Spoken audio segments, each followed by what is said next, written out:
But first, we want to begin with an update on the state of this country. On Saturday, former President Barack Obama went golfing at the Robert Trent Jones Country Club in suburban Virginia. He's a member there. Obama was driven to the course about 40 miles from his home in the District of Columbia by a government chauffeur. Here's a picture of it from Politico. If you look, you can see that Obama is clearly enjoying himself, and honestly, why wouldn't he be? It's beautiful out on the links and airy. You'll notice there aren't many people around, and that's because both Virginia and Washington, D.C. are still under quarantine. Everybody else is locked at home, as they have been for more than a month, but not former President Obama. For him, golfing at his country club was an essential activity. Now, 2 days later, after this picture was taken, the beleaguered residents of Washington, D.C. began to receive a public service announcement on their phones. The message had been recorded at the request of the D.C. government by Barack Obama's wife, the former First Lady, Michelle Obama. Here's what the message said. Remember, we urge you to stay home except if you need essential health care, essential food or supplies, or to go to your essential job. Stay home except for essential health care, essential food, essential jobs.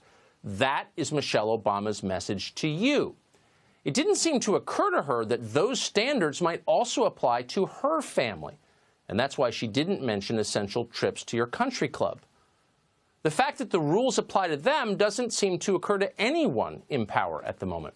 Just a few weeks ago, Lori Lightfoot, the mayor of Chicago, was caught getting her hair done at a time when the city of Chicago had closed salons to mere civilians.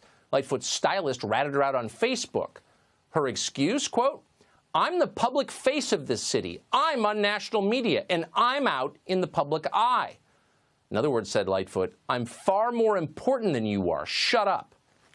Across the country, our leaders are making a mockery of the quarantines they so enthusiastically enforce. They have no intention of abiding by the restrictions they impose on their fellow citizens. They have no interest in any scientific development, and increasingly there are many of them, that challenges the wisdom of their lockdowns. Day by day, evidence accumulates that mass quarantines are not achieving what politicians claimed they would achieve, not even close. Huge numbers of people have been infected anyway. Far fewer of them are dying than we expected. Our political leaders, meanwhile, pretend as if none of this is happening. Just yesterday, Maine Governor Janet Mills extended her state's lockdown into the indefinite future. She commanded citizens to remain in their homes except for essential activities and, quote, occasional grocery shopping. Mills prohibited bars and restaurants and summer camps and some state parks from opening. She made it illegal for hotels to book guests, even for future stays.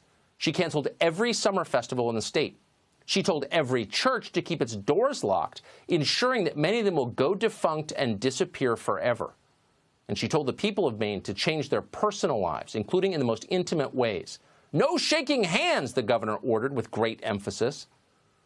Thanks to Janet Mills' decisions, Maine will never be the same. But these restrictions are all necessary, she explained, thanks to the extreme and unusual peril that the state of Maine faces.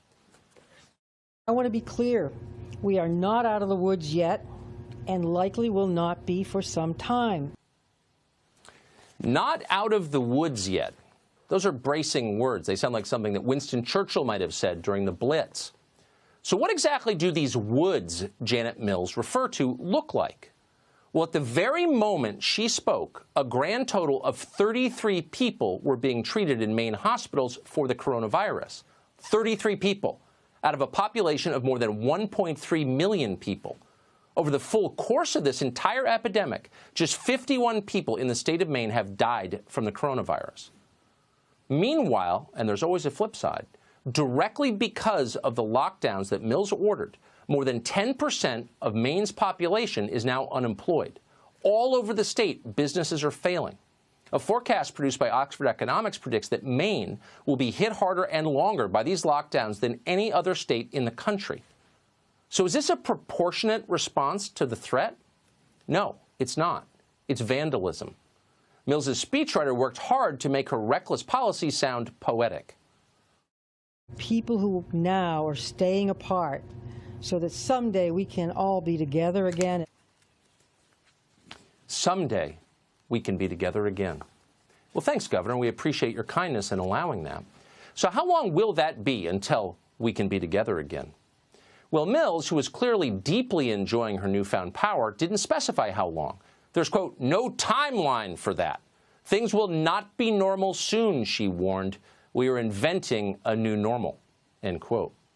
Now, you may be wondering, where exactly does Janet Mills derive the power to invent a, quote, new normal for 1.3 million people, to remake human society in whatever form she chooses? Mills did not explain that either. Instead, the governor read a selection from a 31-year-old novelist called Veronica Roth. Roth wrote that, quote, gritting your teeth through pain is part of the, quote, slow walk toward a better life. Deep thoughts from Janet Mills.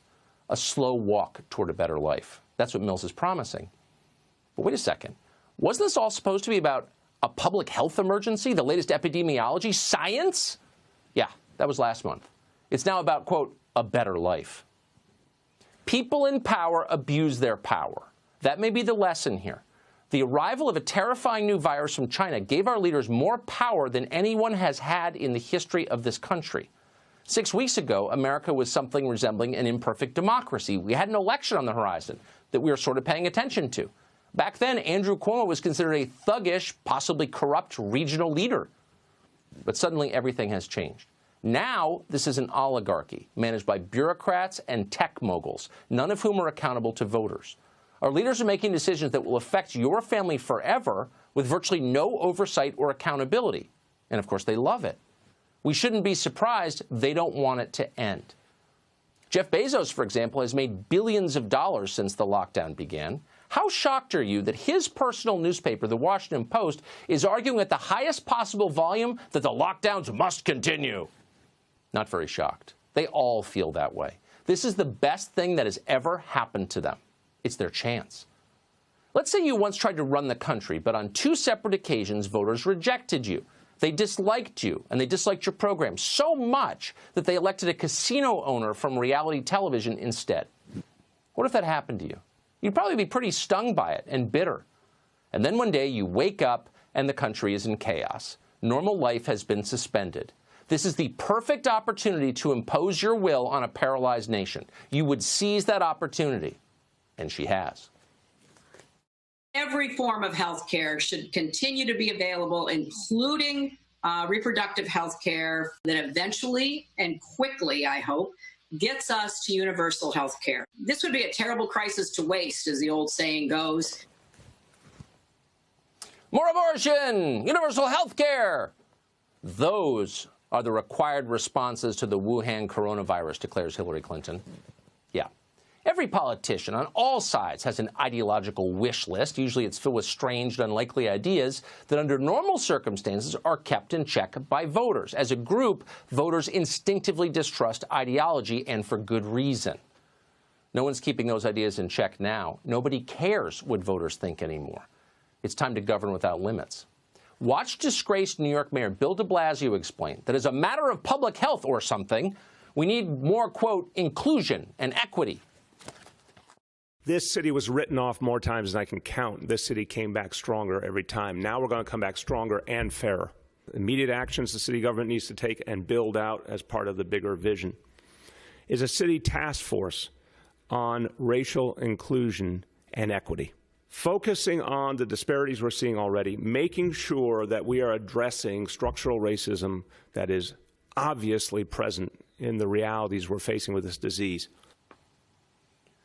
So this pandemic is really about structural racism. That's what Bill de Blasio was telling us. Bet you didn't know that. Bet you assumed it was a virus. Remember? How confused are you? Doesn't matter, because Bill de Blasio doesn't care what you think. Like all of our leaders, from now on, he plans to do exactly what he wants. And he can.